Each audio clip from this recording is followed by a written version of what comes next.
Rubrics are a great tool in Schoology that makes grading fast and efficient. In order to create a rubric, you will want to do so in Resources. So if you head to Schoology, the top tab here, typically we usually see Courses, but if you go a couple over, you'll see Resources. Resources are great. These are like saved things that are connected to your Schoology account that you can use again year after year. So that's why it's best to create it directly in your Resources. Once you are in this area, you can organize it and you can create folders to organize your Schoology specific resources. Um, you could create a folder just for rubrics. I think I have one down here. Or you can just create one straight from going to add resources and then clicking add rubric. This window will open, and here's where you can really customize things. You can decide to use a rubric that you use again and again and again. For example, I used to use a paragraph writing rubric, and I would use the same rubric anytime my students did short answer paragraphs. You can also create rubrics for specific projects, like if you are doing a really unique book report project or an essay with specific criteria, you can create rubrics just for those assignments. So think through that, think about how you want to use rubrics. But it's pretty simple. Once you open this little side window, you give your rubric a title, and then you can add as many different rows of criteria that you see fit.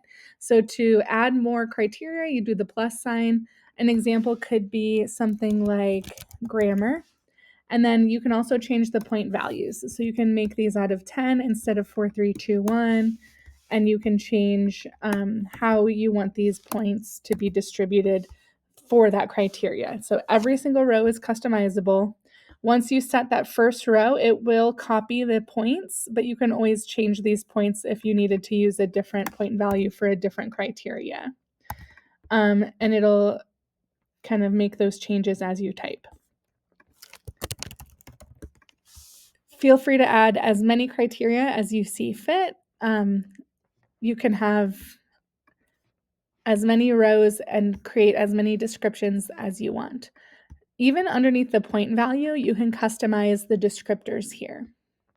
And you can add more specific descriptions for how you're measuring grammar in each category as well. Once you create your rubric and have it configured, you will click on Create.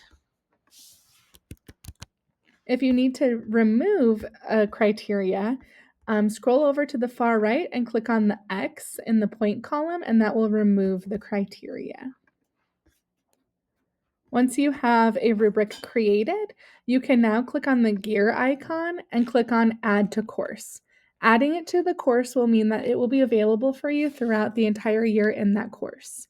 You can copy it also to a group. So if you have a shared group where teachers are sharing resources with each other, you could copy it to that group. And you can move it into a folder if you're using any sort of organization structure.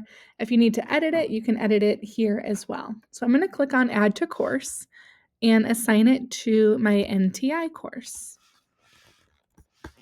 Now when I am in my NTI course, I will see that rubric anytime I create an assignment and choose the rubric option. So if I go here to add materials, add assignment,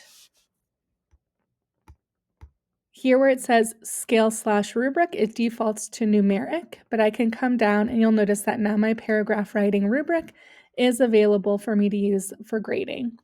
I like to check this box here that is show to students. That way my students know how they're being graded in advance of doing the assignment.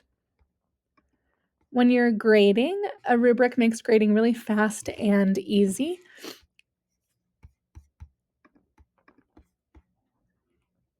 Here I have a sample assignment that shows the rubric.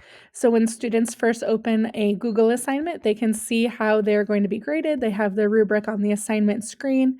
And then as a teacher, once I click on my submissions, I can click on a document and then in the right-hand corner, click on the rubric, and then I can come through and assign point values and it will automatically save. If I have this configured to do the grade passback with Schoology, it will save that grade and send it to PowerSchool.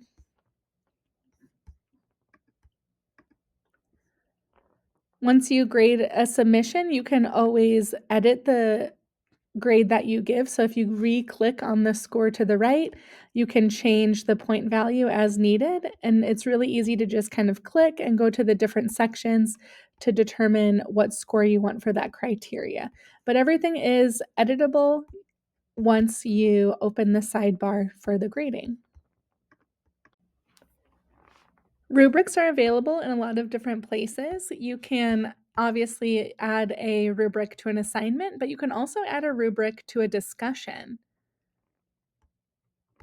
You will have to click this enable grading check mark, but now you'll notice that the same options for assignments are now available in discussions. And if I scroll down, you can see that same rubric that I created from resources is available in my course.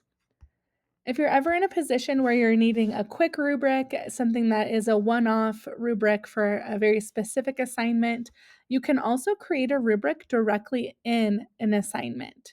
So in that same area with the drop down, if you don't have a rubric available, you can click on Create New and create a rubric in this window. That will also save that rubric to your course, but if you needed it to be a rubric available in multiple courses, I would not recommend doing this option.